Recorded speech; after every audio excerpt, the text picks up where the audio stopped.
Hello बच्चों, welcome to TVT. This is my YouTube channel. My name is Ashutosh Raj.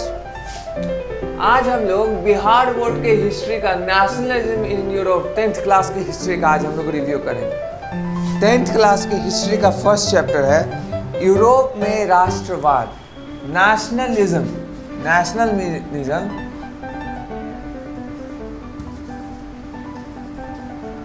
Europe में राष्ट्रवाद।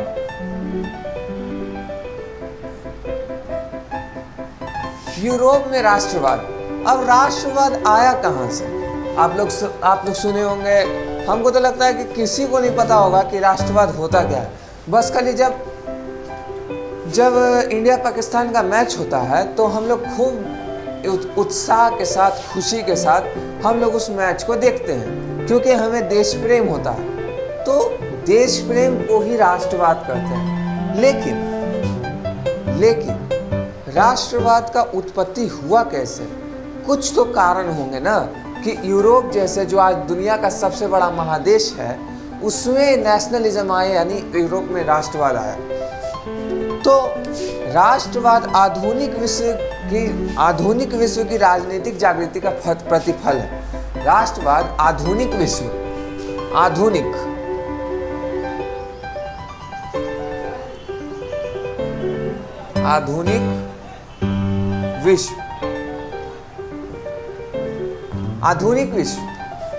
प्राचीन विश्व नहीं, आधुनिक विश्व यानी मॉडर्न वर्ल्ड। जैसे आज को लोग सबका मॉडर्न कपड़ा पहनता, उसी तरह से मॉडर्न वर्ल्ड। अब जैसे राष्ट्रवाद, हम लोग जब मैच देखने जाते हैं तो हम लोग अपने तिरंगा लेके जाते हैं, फिर हम लोग के टी शर्ट पहन के जाते हैं, जो क्रिकेट टीम जो टी शर्ट पहनती है वो वाला भी पहन के जाते हैं। तो वो सबसे राष्ट्रवाद का पता चलता है कि राष्ट्रवाद असल में है क्या। अब आगे बढ़ते हैं। राष्ट्रवाद एक ऐसी भावना है जो किसी विशेष भौगोलिक, सांस्कृतिक एवं सामाजिक परिवेश में रहने वाले लोगों की में एकता का वाहक बनती है। राष्ट्रवाद एक ऐसी भावना है जो किसी समाज में रहने वाले सामाजिक परिवेश, उस लोगों के संस्कृति और राजनीतिक कार्यभार को एकता में वाहक बनती है। अब जैसे आप बोल रहे हैं राजनीतिक पे आते हैं। राजनीतिक, मेरा थोड़ा सा हिंदी कमजोर है। राजनीतिक यानी पॉलिटिकल। अब कोई भी देश है तो उसमें राजनीति तो आएगी। अब हम लोग के भी देश में राजनीति होता है। तो राजनीति का ये नहीं है, प्रशासन कह सकते हैं, एडमिनिस्ट्रेशन, कि देश किस कानून पे, किस लॉ एंड ऑर्डर पे, कौन से संविधान पे, कौन से कॉन्स्टिट्यूशन पे चल रहा है। तो राजनीतिक मतलब कोई सत्ता में है, जो सत्ता में है वो क्या कर रहा है, लोगों पर शासन कर रहा है। तो आगे बढ़ते हैं। सांस्कृतिक, अब लोग हैं, लोगों का एक समूह है तो एक समाज होगा। समाज में हर किस्म के लोग रहते हैं। एक सोसाइटी में हर किस्म के लोग रहते हैं। जैसे अलग अलग धर्म के लोग रहते हैं, अलग अलग जाति के लोग रहते हैं। तो उन सब के अलग अलग धर्म है, अलग अलग निष्ठा है, अलग अलग पूजा है, अलग अलग संस्कृति है, अलग अलग संस्कृति। और वे हमारे भारत देश में हम लोग किसी भी संस्कृति को फॉलो कर सकते हैं। अपने धर्म का पालन कर सकते हैं, पूजा करना चाहें तो कर सकते हैं। और सामाजिक परिवेश कहने का मतलब समाज में किस तरह से लोग अपने कार्य को करते हैं और किस तरह के कपड़े पहनते हैं। जैसे भारत में सब शर्ट पैंट, कोट पैंट तो बहुत कम पहनता है, शर्ट पैंट और जैकेट ज़्यादा तक ठंड में रहता है। बट आप जाइएगा अमेरिका, इंग्लैंड, फ्रांस, जर्मनी, इस सब जगह जाइएगा तो आपको अधिकतर लोग कोट पैंट पहन के ही चलेंगे। तो सामाजिक परिवेश, यानी सामाजिक परिवेश कहने का मतलब उसमें आप लोग कैसे रहते हैं उसको सामाजिक परिवेश कहते हैं। राष्ट्रवाद की भावना का बीजारोपण यूरोप के पुनर्जागरण के काल में ही हो चुका था। आगे बढ़ते हैं।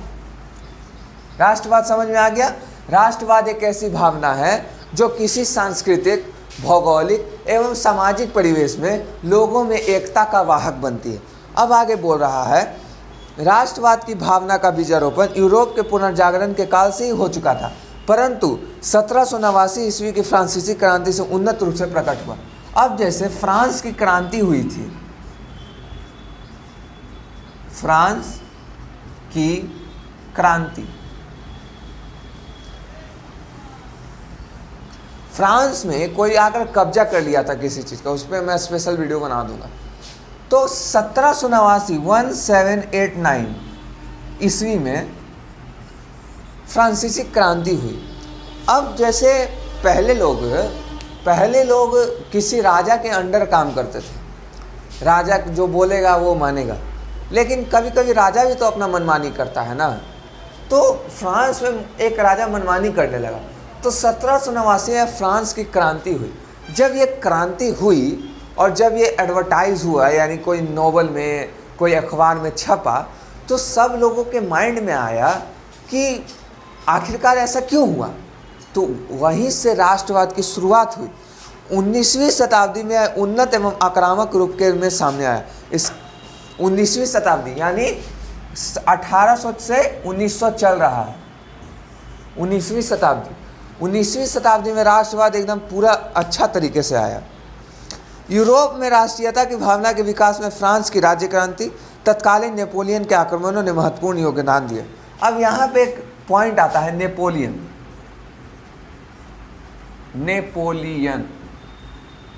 नेपोलियन बोनापार्ट का आप लोगों ने नाम सुना होगा।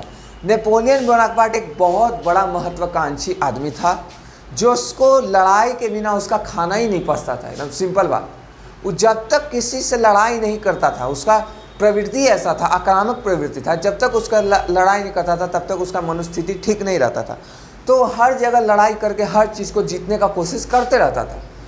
तो उससे क्या हुआ, अब आगे बढ़ते हैं। फ्रांसीसी क्रांति ने राजनीति को अभिजात्य वर्ग के परिवेश से लाकर उनके अखबारों एवं सर्वसाधारण की वस्तु बना दिया। अब यहाँ पे एक पॉइंट आता है, फ्रांस की क्रांति कब हुई थी? 1789 ईस्वी को फ्रांस की क्रांति हुई थी। अब यहाँ पे एक आता है बात, अभिजात्य वर्ग।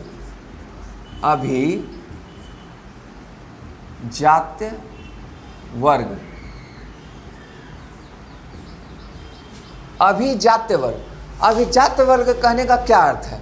अभिजात्य वर्ग कहने का यह अर्थ है कि अगर कोई समाज है तो उस समाज में बड़े बड़े पूंजीपति, बड़े बड़े ठेकेदार, बड़े बड़े लोगों पर अपना शासन चलाते हैं और अपनी निरंकुश नीति का आह्वान करते हैं, तो उन लोगों के समूह को अभिजात्य वर्ग कहते हैं। अभिजात्य वर्ग के परिवेश से बाहर लाकर, जैसे अभिजात्य वर्ग क्या करता था, अपना फायदा के लिए लोगों को स्वतंत्र नहीं होने देता था। तो जब नेपोलियन बोनापार्ट ने सब जगह आक्रमण किया, तो ये सब अखबारों और सड़कों पर आ गया, सर्वसाधारण की वस्तु बना दिया। सर्वसाधारण मतलब बहुत जो लोगों के दिल में था वो सड़क पे आ गया। अब जैसे कल ही का बात है, कल एक मेरे यहाँ सुसाइड कर लिया, तो उसके चलते पूरा लोगों ने रोड चक्का जाम कर दिया। तो क्या किया उन्होंने, क्या किया, अपना गुस्सा प्रकट किया। तो पहले लोगों के मन में था कि हमें स्वतंत्रता चाहिए, बट जब फ्रांसीसी क्रांति हुई और नेपोलियन के आक्रमण ने लोगों के मन में स्वतंत्रता की लालसा को जगाया, तो लोग सड़क पर